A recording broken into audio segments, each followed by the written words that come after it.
Hey guys, Jimmy here, and today's cool because today I am getting my first hands on at the Circuit de Spa-Francorchamps.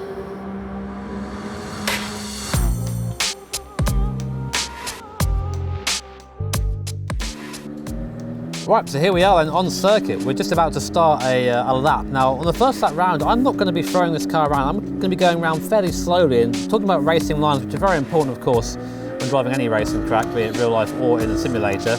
We're in the Toyota Supra Group 3 car, and we're coming up to the source for the first time. Now, I usually brake around the 100-metre mark. You can brake a little bit later in this car.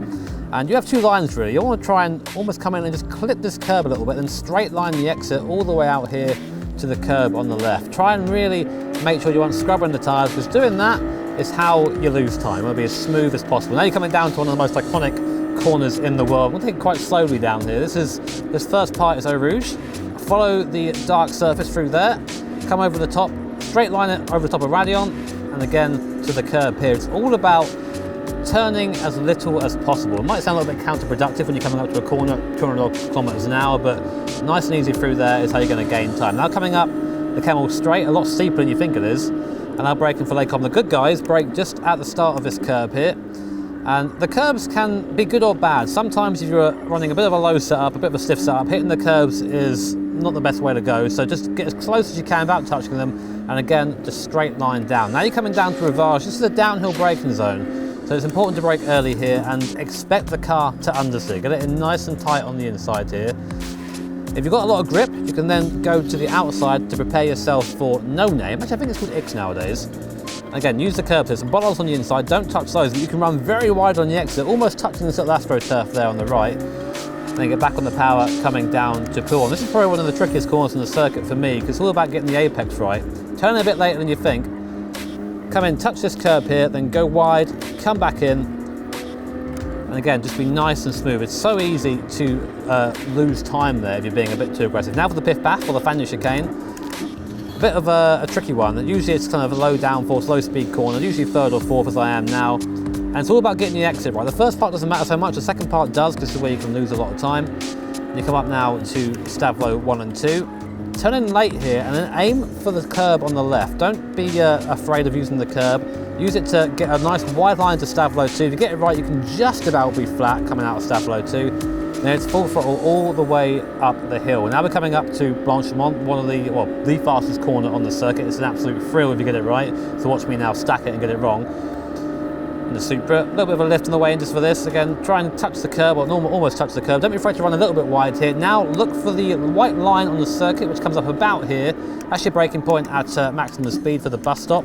Really tricky through here, very slow. So be patient with the car, wait for the exit, and then drive to the line. Or do sideways like that. See, be patient. We'll try and do a quicker lap now. I say try, this is my first lap, so be kind to me. So coming up now to the source. Down to second gear.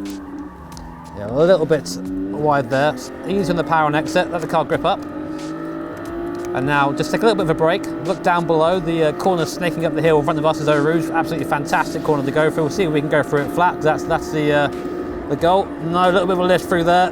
Big lift through there, so it's a big lift of the Group 3 car to get through there properly. Of course, the big challenge for Rouge is always to try and to do it flat, so you've got to give it at least one go. Now we're going to try and brake with the Fast Guys brake, which is just at this curb here when it starts on the left there, so there it is. Foot through the floor pretty much. Just about slowing it down there, but I felt like I was a little bit too quick going in.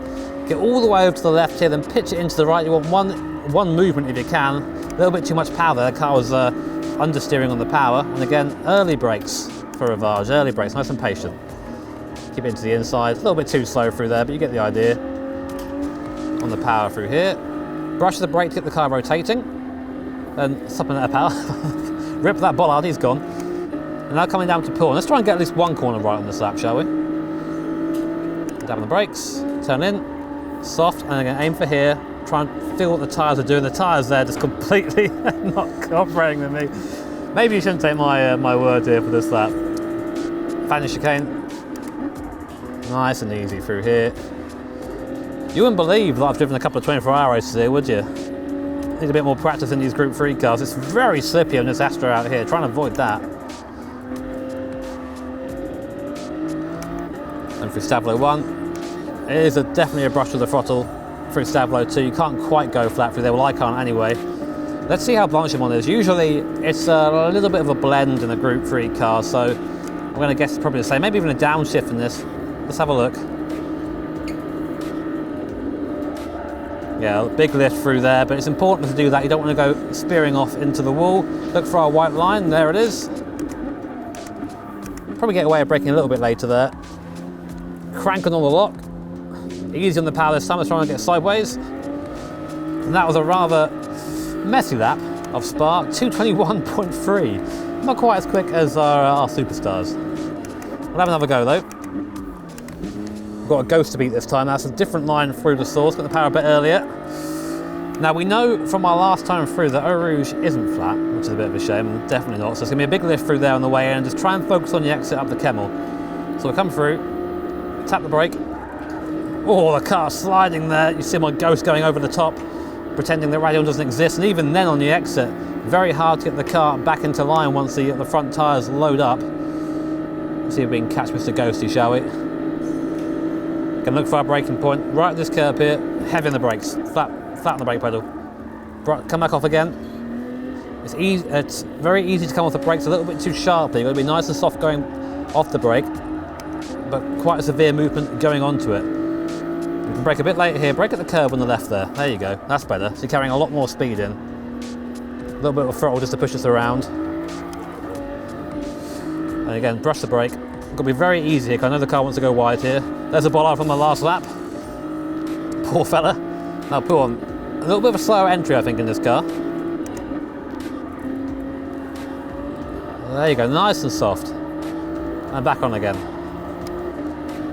Very much a rhythm track this. Once you get into a rhythm round here, you can find yourself just getting lost in these corners. Spa is a circuit with just so much history. It's so great to see it finally come back to Gran Turismo. It's perfect for racing, especially in the higher downforce cars, even in the course in the GT3 cars. It's just one of those locations that every game, every racing simulator should have. It's great to have it back here. A little bit too aggressive there through Stablo 2. Sometimes you start chasing the Delta, and that's very unhealthy, especially if you're me and you aren't very good. So up into 6th gear. Even through there, that first part, they're having a little bit of an issue getting the car turned in, so I'm going to just roll it through in 6th there. There you go, very nice. We're going to brake a little bit after the white line this time. So here,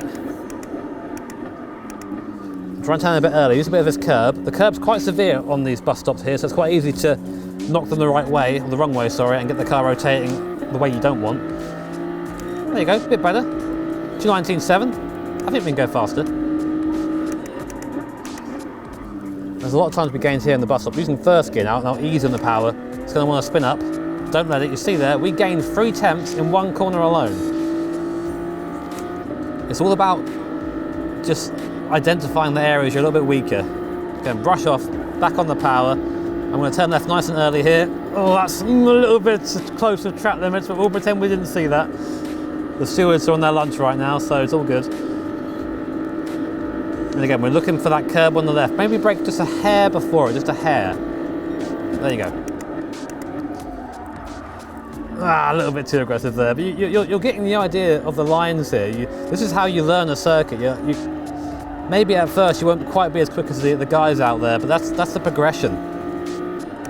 You do it in slow motion first, and you kind of just gently speed it up. That was a little bit hairy into there. This Group 3 car really feels like it likes being pointed in a straight line before you actually get on the power, so it's all about making sure you've got the front end pointing the way you want before you unleash the turbo goodness. There you go, soft through there. Actually kind of half throttle through there to make sure the car still turns, and we're now a second up on our best time. It's just, that's at the time to start falling away once you get into a rhythm. Say that and go a bit wide through there, but again, it's the exit of this second part of the chicane that matters. You can run a bit wider there if you're feeling brave. I wasn't. Nice and soft application of the front. Not using traction control, using the rotation of the rear there to bring the car around in some of the slower corners. So I'm kind of preferring not using traction control in that scenario. So we've got a couple more corners. We're a second and a half up. This could be a good lap. It threatens to be. Well, a good lap for me anyway. Small lift on the way in and then back on the power. Full back on the power. just pushing the car through the corner, brake just after the line, getting a little bit late when the brakes every time I come into the bus stop now. First gear through here, there it is. A little bit slow on exit there, lost a little bit of time on exit, but our time across the line, 2:18.2, not too bad. That was a lap of the Spa circuit. Not the cleanest I've done in my life, to be honest, but a good basis. And if you're maybe struggling to find lines and find your way around the track, maybe this could be helpful for you.